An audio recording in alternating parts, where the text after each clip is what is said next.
ಜೋಯಿಡಾ ತಾಲೂಕಿನ ನಂದಿಗದ್ದೆ ಮತದಾನ ಕೇಂದ್ರದಲ್ಲಿ ಮತದಾನ ಪ್ರಾತ್ಯಕ್ಷಿಕೆ ಕಾರ್ಯಕ್ರಮ.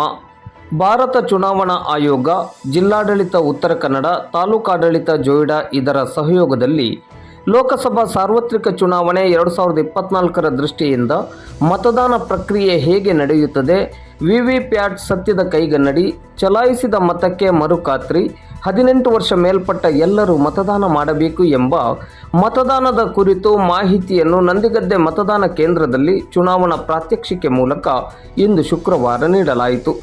ಈ ಸಂದರ್ಭದಲ್ಲಿ ಜೋಯಿಡಾ ಲೋಕೋಪಯೋಗಿ ಇಲಾಖೆಯ ಕಿರಿಯ ಅಭಿಯಂತರರಾದ ಅಮಿತ್ ನಾಯಕ್, ನಂದಿಗದ್ದೆ ಗ್ರಾಮ ಪಂಚಾಯತ್ ಸದಸ್ಯರಾದ ದವಳೋ ಗಣೇಶ್ ಸಾವರ್ಕರ್, ಗ್ರಾಮ ಪಂಚಾಯತ್ ಕಾರ್ಯದರ್ಶಿ ಗಜಾನನ್ ಸಾವರ್ಕರ್, ಸಿಬ್ಬಂದಿ ವರ್ಗ, ಮುಖ್ಯ ಶಿಕ್ಷಕರಾದ ಜನಾರ್ದನ್ ಹೆಗಡೆ, ಮತಗಟ್ಟೆ ಅಧಿಕಾರಿ ಭುವನೇಶ್ವರ ಮೆಸ್ತಾ, ಶಿಕ್ಷಕರಾದ ಹನುಮಂತ್ ಕೊರಗರ್, ಶೋಭಾ, ಹೇಮಾ ಸೇರಿದಂತೆ ಮತದಾರರು ಚುನಾವಣಾ ಪ್ರಾತ್ಯಕ್ಷಿಕೆಯಲ್ಲಿ ಭಾಗವಹಿಸಿದ್ದರು.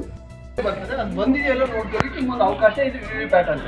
ಇದು ಒಂದು ಸ್ಲಿಪ್ ಬರ್ತದೆ, ಅದ್ರೊಳಗೆ ಕಟ್ಟಾಗಿ ಹೋಗಿ ಬೀಳ್ತದೆ. ನೀವು ಯಾವ್ದು ಪ್ರೆಸ್ ಮಾಡಿರ್ತಿರಲ್ಲ ಅದೇ ಅಕಸ್ಮಾತ್ ಬೇರೆ ಬಂದ್ರೆ ಅಲ್ಲಿರೋ ಆಫೀಸರ್ಸ್ಗೆ ಹೇಳ್ಬೇಕು. ನೀವು ಒಂದ್ ವೇಳೆ ಬಂದ್ರೆ ಅಚಾನಕ್ ಹಂಗೆ ಬರ್ಲಿಕ್ಕೆ ಇಲ್ಲ, ಬರಲ್ಲ ಟಚ್ ಮಾಡೇ ಇರ್ತಾರೆ. ಬರಲ್ಲ.